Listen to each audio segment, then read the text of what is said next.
Hi అండి అందరికీ. ముఖ్యంగా బాల్యదశ నిర్మాణం బాల్యదశ నిర్మాణం లెసన్‌లో మనకి ఎక్కువగా సైంటిస్టులు అనేవాళ్ళు రావడం జరిగింది. నిర్వచనాలు ఒక్కొక్క దానికి బాల్యదశలోనే ఒక్కొక్క అంశం ఉంటుంది. వాటికి ఒక్కొక్కరు ఒక్కొక్కలా నిర్వచించడం జరిగింది. ఇవి 45 బిట్స్ అన్నమాట. ఈ 45 బిట్స్ కూడా మీరు చివరి వరకు ఈ వీడియో చూడండి. వీలైతే 2 టైమ్స్ ఈ వీడియోని చూడండి. మీకు ఫిక్స్ అవుతాయన్నమాట మైండ్‌లో. New syllabus, new scientist names కాబట్టి. ఈ ఈ అంశం నుంచి మాక్ టెస్ట్‌లో కూడా బిట్లు రావడం జరిగింది. మొన్న టెట్‌లో కూడా బిట్లు రావడం జరిగింది. సో, మీరు ఈ వీడియోనైతే చివరి వరకు చూడండి ప్లీజ్ దయచేసి. ఇక్కడ ఫస్ట్ బిట్ మనం చూస్తే సెంచరీస్, ఇక్కడ ఇదొక్కటే మిస్టేక్ అయింది. Centuries CEN centuries of childhood అనేటటువంటి ఒక గ్రంథం అనేది ఒక గ్రంథం అనమాట. అనే రచనలో బాల్యం అనేది ఒక సహజ సిద్ధం కాదని సమాజం ఏర్పరిచినటువంటి భావంగా గుర్తించిన వారు ఎవరు? సెంచరీస్ ఆఫ్ చైల్డ్‌హుడ్ అనేటటువంటి గ్రంథం ఎవరిది అని అయినా బిట్ రావచ్చు. లేదా సెంచరీస్ ఆఫ్ చైల్డ్‌హుడ్ అనే రచనలో బాల్యం అనేది ఒక సహజ సిద్ధం కాదు, సమాజం ఏర్పరిచిన భావన అని గుర్తించిన వారు ఎవరు? Option 4 is right answer. Philippe Aries గుర్తుపెట్టుకోండి. ఫిలిప్ ఏరిస్ అనేది సెంచరీస్ ఆఫ్ చైల్డ్‌హుడ్ గ్రంథ రచయిత ప్లస్ ఇది ఒకటి.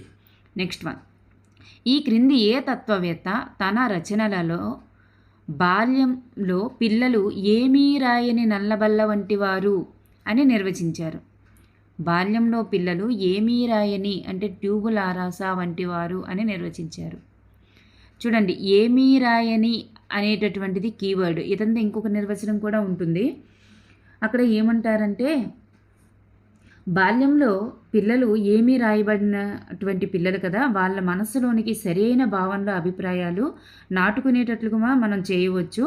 దీనికి తల్లిదండ్రులు పెద్దలు కూడా బాధ్యత వహించాలి. అంటే ఏమీ రాయని నల్లబల్ల వంటి వారు, సో వాళ్ళ మనసులో ఏమీ ఉండదు అని చెప్పేసి ఏమీ రాయబడదు, వాళ్ళకి సరైన భావనలో మనమే ఏర్పాటు చేయాలి అని తెలియజేసిన వారు ఎవరు అంటే జాన్ లాక్ అనేటటువంటి ఒక తత్వశాస్త్రవేత్త అనమాట. నెక్స్ట్ వన్, ఈ శతాబ్దంలో బాల్యం అనేటటువంటి భావన ఏర్పడింది. ఈ శతాబ్దంలో బాల్యం అనే భావన ఏర్పడింది. Option D is right answer. 17వ 18వ శతాబ్దంలో 17వ 18వ శతాబ్దంలోనే బాల్యం అనే భావన ఏర్పడిందన్నమాట.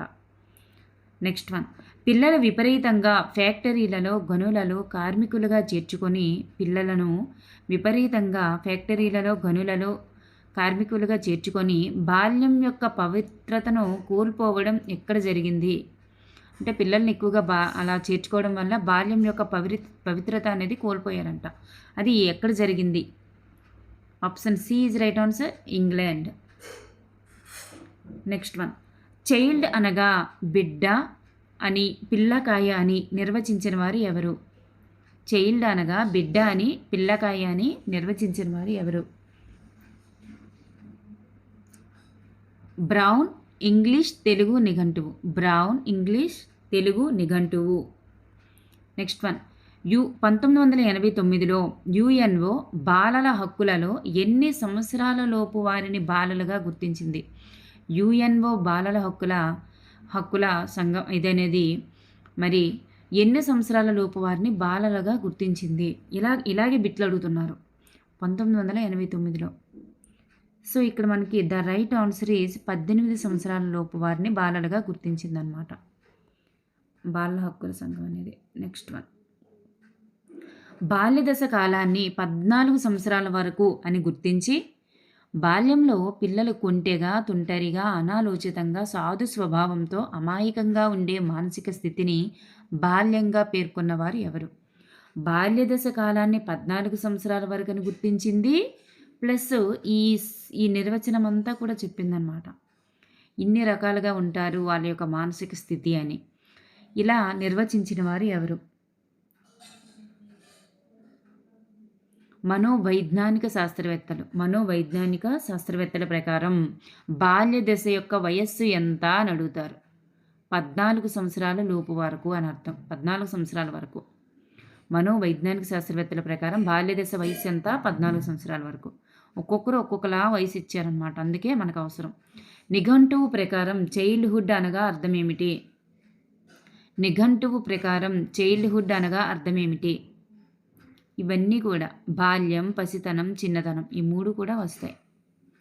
నెక్స్ట్ వన్, శైశవం నుండి యవ్వనారంభ దశ వరకు ఉన్న దశను బాల్యం అంటారు అని నిర్వచించిన వారు ఎవరు?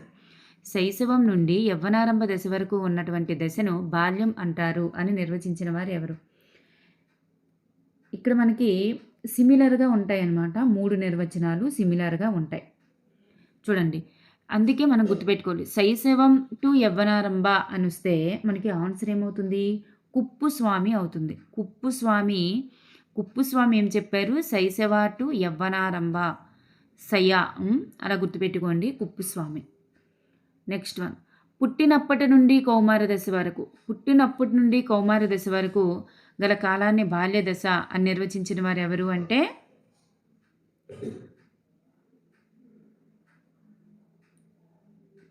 మెక్మిలన్ విద్యార్థి నిఘంటువు పుట్టినప్పటి నుండి కౌమార దశ వరకు గల కాలాన్ని బాల్య దశ అని నిర్వచించారు. నెక్స్ట్ వన్, కౌమార దశ వరకు గల కాలాన్ని బాల్య దశ. చూడండి, ఇక్కడ ఫిలిప్ ఏరిస్ ఏం చెప్పారంటే, శైశవ దశ నుంచి కౌమార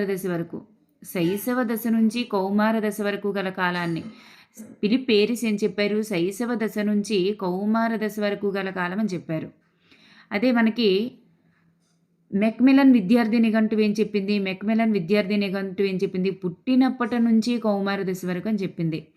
కుప్పుస్వామి ఏం చెప్పారు? శైశవ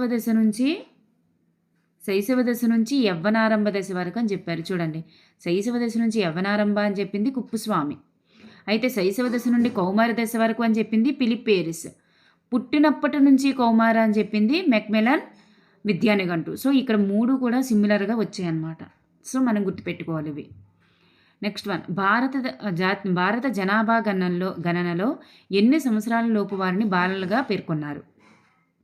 భారతీయ జనాభా గణనలో ఎన్ని సంవత్సరాల లోపు వారిని బాలలుగా పేర్కొన్నారు? 14 సంవత్సరాల లోపు వారిని బాలలుగా పేర్కొన్నారు. Next one, the juvenile care and protection of children act 2000 ప్రకారం. అయితే ఈ యాక్ట్ ఏ సంవత్సరంలో చేయబడిందని అడుగుతారు. ఎందుకంటే పోక్జో యాక్ట్ ఏ సంవత్సరంలో చేయబడింది అని చెప్పేసి మనకి మాక్ టెస్ట్కి ఇచ్చారు. మాక్ టెస్ట్ రెండిట్లో ఏదో ఒక దానికి మాక్ టెస్ట్ కనే గుర్తు మనకి ఇచ్చారు. పోక్జో యాక్ట్ ఏ సంవత్సరంలో చేయబడింది? 2012. సో మనకి దీన్ని బట్టి ఈ the juvenile care and protection of children act అనేది ఏ సంవత్సరంలో చేయబడిందని చెప్పేసి అయినా అడగవచ్చు. ఇది ఎన్ని సంవత్సరాల లోపు వారిని బాలలుగా పేర్కొంటుంది అంటే 18 సంవత్సరాల లోపు వారిని బాలలుగా పేర్కొంటుంది. బాల హక్కుల సంఘం కూడా 18 సంవత్సరాల లోపు వారిని, విధి కూడా 18 సంవత్సరాల లోపు వారిని. మన రాజ్యాంగం ఎంత వయసు గల పిల్లలకు ఉచిత నిర్బంధ విద్యను అందించాలని చెప్పింది? ఇది కూడా మనకి టెట్లో బిట్ రావడం జరిగింది. ఎంత వయసు గల పిల్లలకు ఉచిత నిర్బంధ విద్యను అందించాలని చెప్పింది? 6 నుండి 14 సంవత్సరాల వయసు వారికి. భారత జనాభా గణన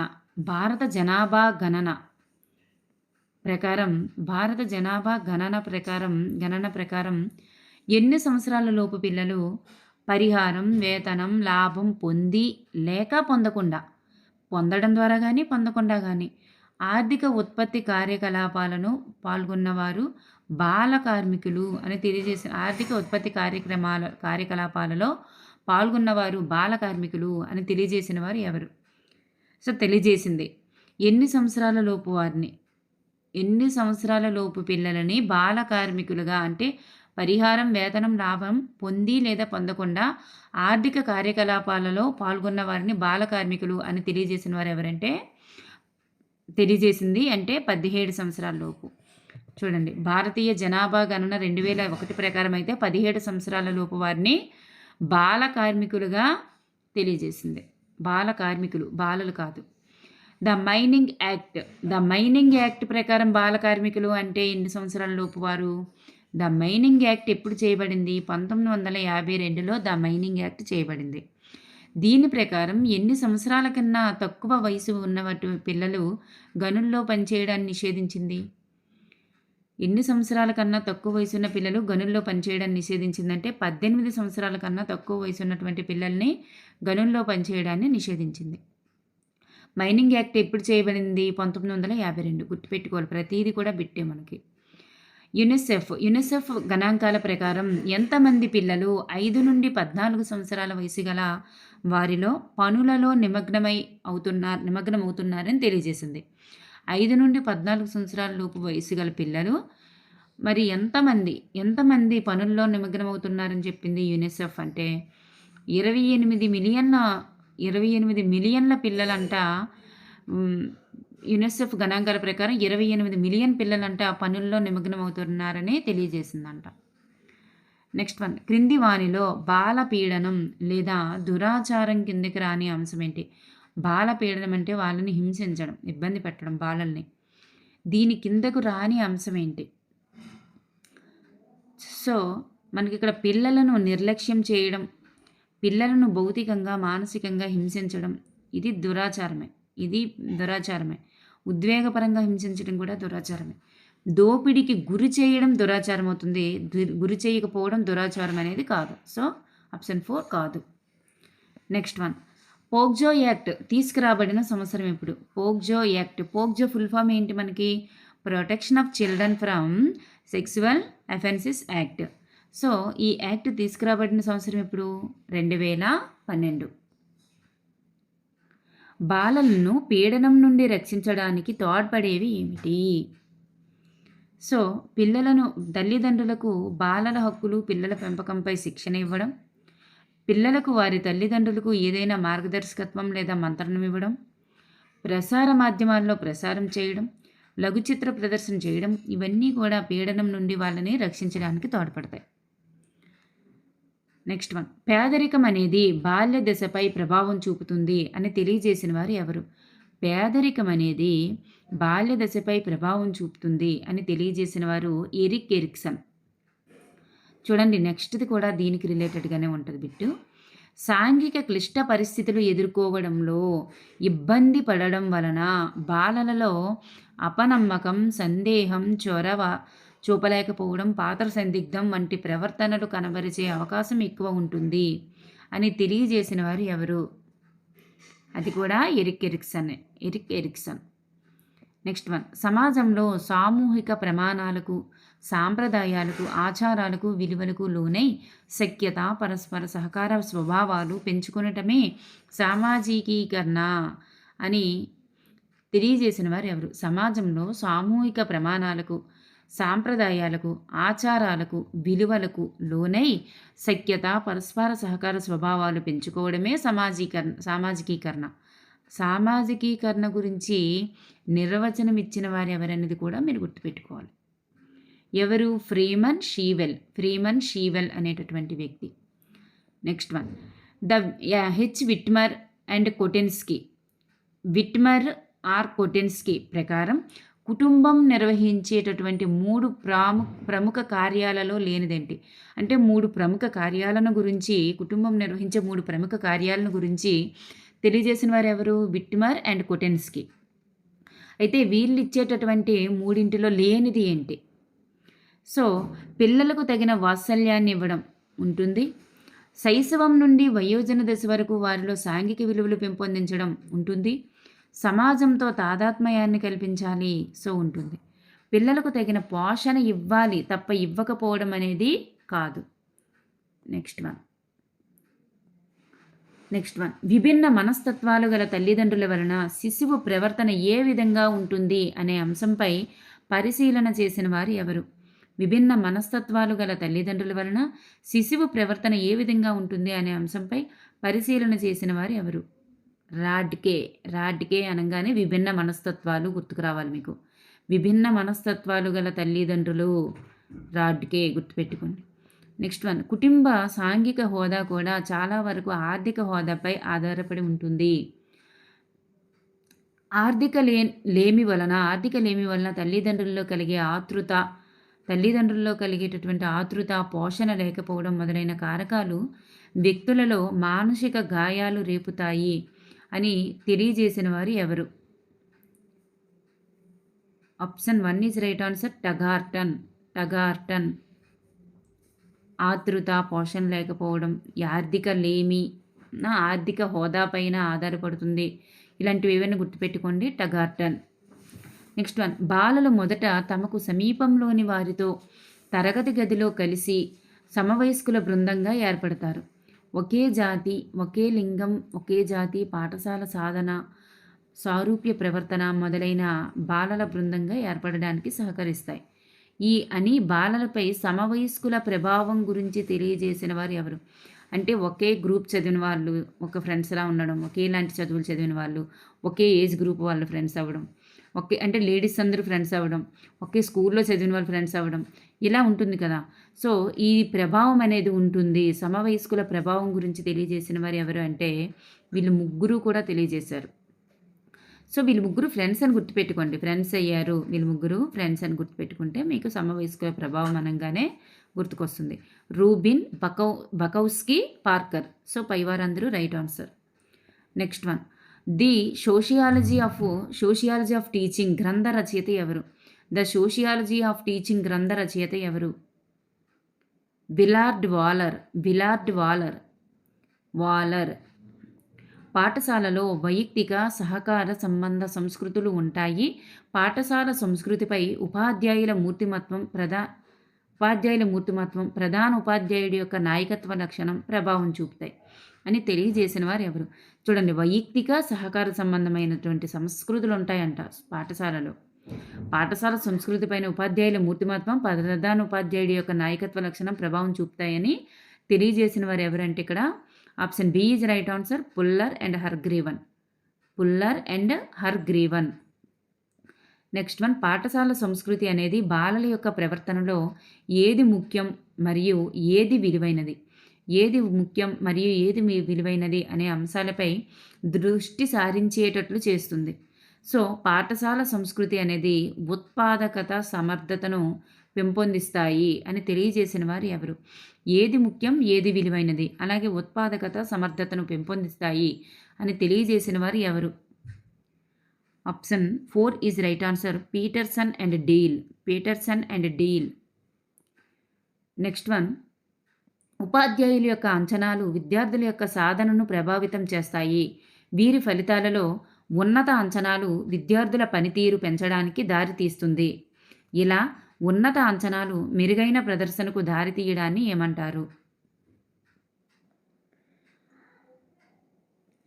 ఉపాధ్యాయుల అంచనాలు విద్యార్థుల సాధనను ప్రభావితం చేస్తాయి. వీరి ఫలితాలలో ఉన్నత అంచనాలు విద్యార్థుల పనితీరు పెంచడానికి దారితీస్తుంది. ఇలా ఉన్నత అంచనాలు అనేవి అంటే ఇక్కడ అర్థం ఏంటంటే మెరుగైన ప్రదర్శనకు దారితీయడాన్ని ఏమంటారు అంటే ఒక విద్యార్థి ఒక అంశంలో మంచి మెరుగైన ప్రదర్శన చూపించాడు అనుకోండి, మిగిలిన అంశాల్లో కూడా మెరుగైన ప్రవర్తన చూపిస్తాడన్నట్లు వాళ్ళపైన అంటే మార్కులు వేసేయడం, వాళ్ళ ఫేస్ చూడంగానే మార్కులు వేసేయడం, అలా అనమాట. ఉన్నత అంచనాలు అంటే వీరు బాగా చదువుతారులే అన్నట్లుగా వాళ్ళ ఎగ్జామ్లో సరిగా రాయకపోయినా సరే ఉన్నత అంచనాలతో మార్కులు వేసేయడం ఇలా చేస్తుంటారు కదా. అలాంటివి దాన్ని ఏమంటారంటే ఫిగ్మేలియన్ ఫలితం. ఇది మనకి ఇవ్వడం జరిగిందనమాట. టెట్లో కానీ మాక్ టెస్ట్లో కానీ రెండిట్లో ఎక్కడో ఒక దగ్గర మనకి ఇది కనిపించింది. ఫిగ్మేలియన్ ఫలితం అంటే ఏంటి అని. ఫిగ్మేలియన్ ఫలితం ఎక్కడుంది అంటే న్యూ డ్రాఫ్ట్ కాపీలో ఉంది ఇది మనకి. దీని గురించి అప్పుడు టాక్ వచ్చింది.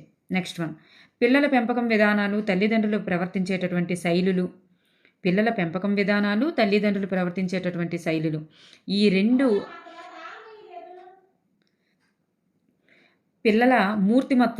పిల్లల యొక్క మూర్తిమత్వంపై ప్రభావాన్ని చూపుతాయని చెప్పినటువంటి శాస్త్రవేత్త ఎవరు? పిల్లల పెంపక విధానాలు తల్లిదండ్రులు ప్రవర్తించే శైలులు పిల్లల మూర్తిమత్వంపై ప్రభావం చూపుతాయని చెప్పినటువంటి శాస్త్రవేత్త సిగ్మండ్ ఫ్రాయిడ్. మనోలైంగిక సిద్ధాంతం ఎవరిది? సిగ్మండ్ ఫ్రాయిడ్ది. మనోవిశ్లేషణ సిద్ధాంతం ఎరిక్ ఎరిక్సన్ది. అయితే ఈ సిద్ధాంతంలో ఇలా తెలియజేశారనమాట. నెక్స్ట్ వన్, పిల్లల పెంపకం అనేది వారి సామాజికీకరణకు ఉపయోగించేటటువంటి నిర్దిష్ట ప్రవర్తనలను సూచిస్తే పిల్లల శైలి అనేది పిల్లలకు కలిగించే ఉద్వేగ వాతావరణం. పెంపకం అనేది సామాజికీకరణ. పెంపకం అనేది సామాజికీకరణకు ఉపయోగించే నిర్దిష్ట ప్రవర్తనలను సూచిస్తే, శైలి అనేది ఉద్వేగ వాతావరణాన్ని సూచిస్తుందట. ఇలా తెలియజేసిన వారు ఎవరు? స్పెరా తెలియజేశారు. స్పెరా. నెక్స్ట్ వన్, పిల్లల పెంపకాలను పరిశీలించి తద్వారా అత్యంత ప్రభావవంతమైనటువంటి శైలిని, తక్కువ ప్రభావం చూపగల శైలిని, అత్యంత ప్రభావం చూపగల శైలిని, తక్కువ ప్రభావం చూపగల శైలిని వేరు చేసేటటువంటి 3 అంశాలను ప్రతిపాదించిన వారు ఎవరు? బామరిన్ అండ్ బ్లాక్. నెక్స్ట్ వన్, మనోవైజ్ఞానిక శాస్త్రంలో మొదటి ప్రయోగశాలను 1879లో లిప్జిగ్ నగరంలో, చూడండి ఇయర్ కూడా ఇంపార్టెంటే, 1879లో లిప్జిగ్ నగరంలో ఏర్పాటు చేసిన వారు ఎవరు? Wilhelm Wundt. మొట్టమొదటి ప్రయోగశాల 1879 లిప్జిగ్ నగరం. అన్నీ కూడా పాయింట్స్ అవి. పరిశీలన అంటే ఒక సమయంలో జరిగేటటువంటి సంఘటనలను ఒక క్రమ పద్ధతిలో అధ్యయనం చేయడం అని నిర్వచించిన వారు ఎవరు? ఒక క్రమ పద్ధతిలో అధ్యయనం చేయడం అని నిర్వచించిన వారు యంగ్. పరిశీలన కోసమే 3 ఇవ్వడం జరిగిందమ్మా. ఇక్కడ చూడండి, ఈ పరిశీలన అంటే దత్తాంశాల సేకరణ కొరకు ఉద్దేశ్యపూర్వకంగా కొన్ని విషయాలను పరీక్షించడం. ఉద్దేశపూర్వకంగా అని వర్డ్ ఇస్తే మనకి అట్కిన్సన్. అదే క్రమబద్ధంగా, ఇక్కడ చూడండి, క్రమ పద్ధతిలో సంఘటనలను క్రమ పద్ధతిలో అని కీవర్డ్ వస్తే, క్రమ పద్ధతిలో అని వస్తే యంగ్ ఒక క్రమ పద్ధతిలో చేశారు, లేకపోతే క్రమ పద్ధతిలో ఆలోచించారు, ఏదో ఒకటి గుర్తుపెట్టుకోండి. సో ఇక్కడ అట్కిన్సన్ అనగానే ఉద్దేశపూర్వకంగా అని గుర్తుపెట్టుకోండి. ఏకచర నియమం మీద పనిచేసే ప్రాథమిక అభ్యుపగమం ప్రతిపాదించిన వారు ఎవరు? ఈ వీడియోని రెండోసారి చూస్తే మీకు చాలా పాయింట్స్ గుర్తుండిపోతాయి. ఏకచర నియమం మీద పనిచేసే ప్రాథమిక అభ్యుపగమం ప్రతిపాదించిన వారు ఎవరు? John Stuart Mill. నిత్య జీవితంలో ఎదురయ్యే సమస్యలకు పరిష్కారాలను అన్వేషించే ప్రక్రియనే చర్యాత్మక పరిశోధన. చూడండి, చర్యాత్మక పరిశోధన పైన నిర్వచించింది ఎవరైనా గుర్తుపెట్టుకోవచ్చు. నిత్య జీవితంలో ఎదురయ్యే సమస్యలకు పరిష్కారాలను అన్వేషించే ప్రక్రియనే చర్యాత్మక పరిశోధన అని నిర్వచించిన వారు స్టీఫెన్ కోరే. ఉపాధ్యాయుడు తరగతి గదిలో పిల్లల బోధన అభ్యసన సమయంలో ఎదురయ్యే సమస్యలను ఎందుకు, ఎలా, ఏమిటి, ఎక్కడ చూడండి. పిల్లలకి బోధిస్తున్నప్పుడంట ఉపాధ్యాయుడు ఎందుకు, ఏమిటి, ఎలా, ఎక్కడ అని చర్చించుకొని బోధన జరపాలి అని అనినవారు ఎవరు? పిల్లలతో ఎందుకు, ఏమిటి, ఎప్పుడు, ఎలా అలా ప్రశ్నించుకుంటూ బోధన జరపాలి అని అనిన వారు ఎవరంటే స్టీఫెన్ కెమ్మిస్. చర్యాత్మక పరిశోధనకు 10 ముఖ్యాంశాలను కూడా సూచించారు ఇతను. చర్యాత్మక పరిశోధనకు 10 ముఖ్యాంశాలను సూచించిన వారు ఎవరంటే కెమ్మిస్. నెక్స్ట్ వన్, పిల్లల ప్రవర్తన చూడండి. ఈ చర్యాత్మక పరిశోధనకు సంబంధించిన వారు స్టీఫెన్ కోరే, స్టీఫెన్ కెమ్మిస్. ఈ నిర్వచనం స్టీఫెన్ కెమ్మిస్ది. స్టీఫెన్ కోరే అయితే ఈ నిర్వచనం స్టీఫెన్ కోరేది. నెక్స్ట్ వన్, పిల్లల ప్రవర్తనను పరిశీలించుటకు అబ్జర్వేషన్ డోమ్లను రూపొందించిన వారు ఎవరు? ఇది తెలిసిందేగా అందరికీ, గెస్సెల్. నెక్స్ట్ వన్, పరిపృచ్ఛను ఒక వ్యక్తి మరో వ్యక్తితో లేదా వ్యక్తులతో ముఖాముఖి సంభాషించి వారి నుండి కావలసిన సమాచారాన్ని రాబట్టి నమోదు చేసి విశ్లేషించి వ్యాఖ్యానించే పద్ధతి అని నిర్వచించిన వారు ఎవరు? పరిపృచ్ఛను ఒక వ్యక్తి మరొక వ్యక్తితో లేదా వ్యక్తులతో ముఖాముఖిగా సంభాషించి వారి నుండి కావలసిన సమాచారం రాబట్టి నమోదు చేసి విశ్లేషించి వ్యాఖ్యానించే పద్ధతి. పరిపృచ్ఛ అనగానే మీకు ఎవరు గుర్తుకు రావాలి? పరిపృచ్ఛ గురించి మనకి నిర్వచించినది ఎవరంటే మీకు ముందుగా గుర్తుకు రావాల్సింది హమ్మిర్సలే అనే శాస్త్రవేత్త. నెక్స్ట్ వన్, సమస్యాపూరిత విద్యార్థికి సంబంధించి సమగ్ర విచారణ జరిపి ఒక వ్యక్తి సమస్యను నివారించడానికి ఉపయోగపడే పద్ధతే వ్యక్తి చరిత్ర పద్ధతి. చూడండి, ఇక్కడ వ్యక్తి చరిత్ర పద్ధతి గురించి నిర్వచించిన వారు ఎవరు? ఈ వ్యక్తి చరిత్ర పద్ధతి గురించి నిర్వచించిన వారు బోనీ అండ్ హల్ఫిల్మ్యాన్. ఒక్కొక్కరు ఒక్కొక్క పద్ధతి గురించి నిర్వచించడం జరిగింది. Last and final bit, 16 PF ప్రశ్నావళిని రూపొందించిన వారు ఎవరు? 16 PF ప్రశ్నావళిని రూపొందించిన వారు RB cattle. Thank you everyone. నచ్చితే లైక్ చేయండి.